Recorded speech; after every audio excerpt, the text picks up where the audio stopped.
नमस्कार दर्शकों, मैं पंकज भारद्वाज अपने चैनल पंकज एस्ट्रो शोज पे आपका बहुत बहुत स्वागत करता हूं।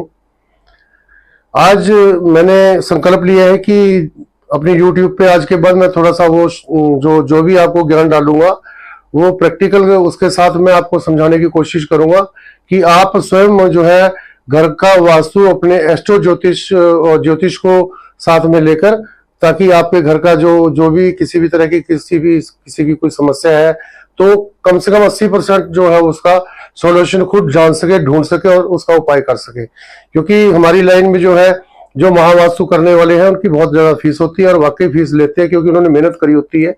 लेकिन मैं आज आपको एक नया तरीका वास्तु ऐसा बताने जा रहा हूं, अगर आप इस ढंग से भी इसको बैलेंस कर लेंगे तो आपका बहुत ही ज्यादा, आपको जरूरत नहीं पड़ेगी किसी भी वास्तु को बुला के आपको उसका संतुलन करवाने की, उसको बैलेंस करवाने की, और खुद ही आप देखेंगे कि उसके कितने बड़े बदलाव आप स्वयं ही अपने घर में उसको जान लोगे। और कुछ नहीं, केवल आपने 5 तत्वों का इसमें बैलेंस करना है, 5 तत्वों का, और 5 तत्वों से ही हम आपको वास्तुवाद समझाने जा रहे हैं। तो देखिए, जरा बोर्ड पर ध्यान दीजिए कैसे हमारे घर में हमारी जो लोकेशन, हमारा जो रेजिडेंस, जो हमारा प्लाट के अंदर जो भी हमारा जो लेंटेड एरिया, जो हमारा रिकवर प्लेस है, जो लेंटेड एरिया, उसमें हमारे घर में किस प्रकार हमारी दिशाएं कौन कौन सी, 5 तत्व कहाँ कहाँ होते हैं। मान लो कि ये हमारा जो है चढ़ता हुआ सूरज है यहाँ पे, तो ये हमारा ईस्ट, सिंपली वेस्ट, ये हमारा नॉर्थ, ये हमारा साउथ, ये हमारा साउथ ईस्ट, ये हमारा साउथ वेस्ट, और ये हमारा नॉर्थ वेस्ट, और ये हमारा नॉर्थ ईस्ट। ये डायरेक्शंस आपने इतनी 8 दिशाएं आपने जान लेनी है। 8 में से भी आप खाली 5 तत्वों को इसमें जानिए। ये आपका घर है, लेंटेड एरिया घर का, ये आपका प्लॉट है, कुछ भी है, इसमें कौन सा तत्व है। और वास्तु को संतुलित करने का मतलब जो है, इसका सारा अर्थ ये है कि जैसा जिस तत्व का गुण और धर्म और स्वभाव होता है उसके अकॉर्डिंग हमने अपने वहां पर वो जगह का निर्माण हमने अपने घर में, या वो कमरा, या वो रसोई, या किचन, या जो भी टॉयलेट, जो कुछ भी बनाना है उसको ध्यान में रखते हुए बनाना है, ताकि वो उसके धर्म गुण से जो है मेल खाता हो। अब दोस्तों, यहाँ पर हमारा ये सेंटर का ब्रह्म स्थान है, यहां से लेकर ये जो ज्योति है, ये है ब्रह्म स्थान, ये है हमारा ब्रह्म स्थान। और ये जो हमारा है ये अग्नि तत्व है, ये है फायर प्लेस, ये अग्नि तत्व है। यहां से लेकर यहां तक जो गोड़ा है, ये साउथ ईस्ट, साउथ ईस्ट और साउथ के बीच का ये जो कॉर्नर है, ये कॉर्नर जो है ये हमारा फायर प्लेस है। यहां पर जो है, तो फायर का क्या गुण है, फायर क्या काम करती है हमारे घर में, फायर तो किचन में होती है। तो इस दिशा में आप किचन बनाइए, यहां किचन बना दीजिए। नंबर 1, कितने घर हमारे, हमने कोई ये जो महावास्तु करते हैं 16 दिशाएं और 45 देवता, अरे भाई कौन इतना लंबा चौड़ा जो है देखने जाता है, क्योंकि घर की मजबूरी हो जाती है कि उनको दिखाना और पूछना और बुलाना। अगर सरल और सहज वास्तु हो तो उसमें बहुत कुछ सही हो जाएगा, कोई दिक्कत नहीं है। ये तो महाराजाओं के दरबार होते थे कि उनके घुड़शाला, कहीं वैद्यों के कमरे होते थे, कहीं उसके कुछ के होते थे। आजकल 2 BK के लोगों के पास कमरे हैं, ज्यादा बड़ी कोठी है तो 5 बेडरूम होंगे, 6-7 ज्यादा से ज्यादा, उसके हिसाब से इतना वास्तु समझ लेना पर्याप्त है।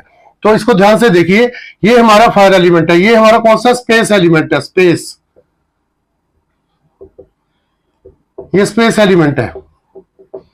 आकाश तत्व, यथा गुण तथा काम। तो स्पेस कैसा होता है, खाली। तो पूर्व की एंट्री को जो है घर की इसलिए एंट्री देते हैं तो खाली प्लेस होता है, तो वहां से शुद्ध ऊर्जा हमारे घर में आती है, कॉस्मिक एनर्जी अंदर एंटर करती है, वो टकरा के चारों तरफ घर में घूमे। तो ब्रह्म स्थान हमारा जो है खाली रहे, इस पर कोई वजन ना हो, कोई इसमें वजन ना हो, नहीं तो घर स्वामी को जो है हृदय की दिक्कतें आती हैं, हार्ट की। और यहाँ पर वजन होगा इष्ट में तो सिर से संबंधित रोग आ जाएंगे, मानसिक रोग बनने शुरू हो जाएंगे। तो यहाँ दोस्तों किचन बनाइए। और यहाँ साउथ वेस्ट जो है, यहाँ पे है अर्थ एलिमेंट, ये अर्थ एलिमेंट है आपका, ये पृथ्वी तत्व है। तो पृथ्वी का स्वभाव होता है भारी, भरकम, ऊंचा।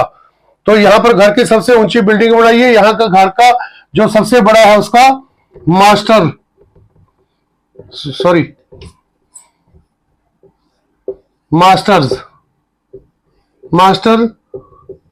बेडरूम,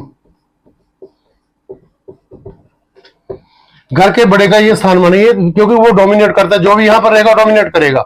और ये स्थायी तत्व होता है, स्थिर तत्व यहाँ पर पृथ्वी तत्व होता है। यहां पर जान लीजिए ये है हमारा एयर एलिमेंट, वायु, ये पृथ्वी, ये अग्नि, ये आकाश, और यहां से यहां तक ये हो गया हमारा, ये जो स्पेस है ये है वाटर, वाटर एलिमेंट, ये है जल। अब इसका मैं एक सीधा फार्मूला बताता हूं कि आपको जो जिसका जो एट्रीब्यूट्स है, जो भी जिसका धर्म गुण स्वभाव है तत्वों का, ये हो गए आपके 5 तत्व। ये घर की लोकेशन है चढ़ती, ये सूरज चढ़ रहा है इधर, ये ईस्ट हो गया। तो ये जो कॉर्नर है ये अग्नि का है, ये जो कॉर्नर है साउथ वेस्ट का ये पृथ्वी का है, ये जो कॉर्नर है ये वायु का है, ये जो कॉर्नर है ये जल का है। तो स्पेस को खाली रखिए, ब्रह्म स्थान और आकाश तत्व जो है ये स्पेस को, ये स्पेस को एलिमेंट को खाली रखिए, और किचन बनाइए अग्नि तत्व, जहां पर फायर है यहां पर पानी की नलका ना हो, नहीं तो उसके जो एट्रीब्यूट्स है वो खत्म खराब हो जाएंगे और उल्टा नुकसानदेह हो जाएगा। और यहां पर आप पृथ्वी तत्व है तो यहां पर भारी भरकम सामान स्टोर या मास्टर बेडरूम बनाइए। वायु तत्व है तो यहां पर आने जाने वालों का गेस्ट रूम बनाइए। जैसे वायु का स्वभाव है आई और गई रुकी नहीं है, तो इसलिए यहाँ पर गेस्टों का रूम दिया जाता है भाई।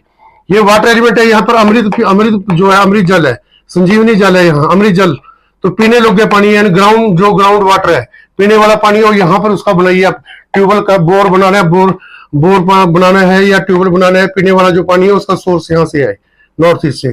तो आप इन 5 तत्वों को फिलहाल समझिए, इसके अकॉर्डिंग आप अगर घर का वास्तु कर लेंगे, समझ लेंगे, बैलेंस कर लेंगे, तो आपका 80% वास्तु क्लियर है। आपको किसी को बुलाने की जरूरत नहीं है।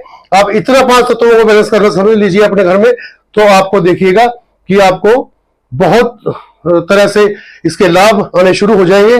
और इसमें गड़बड़ है, कोई दिक्कत है ज्यादा, तो स्वयं उसको जानने की कोशिश करिए। आगे आगे मैं और इसके बारे में इसकी पूरी बारीकी और गहराई से आपको बताता जाऊंगा। तो देखते रहिए मेरा चैनल। धन्यवाद, आज इतना ही, नमस्कार।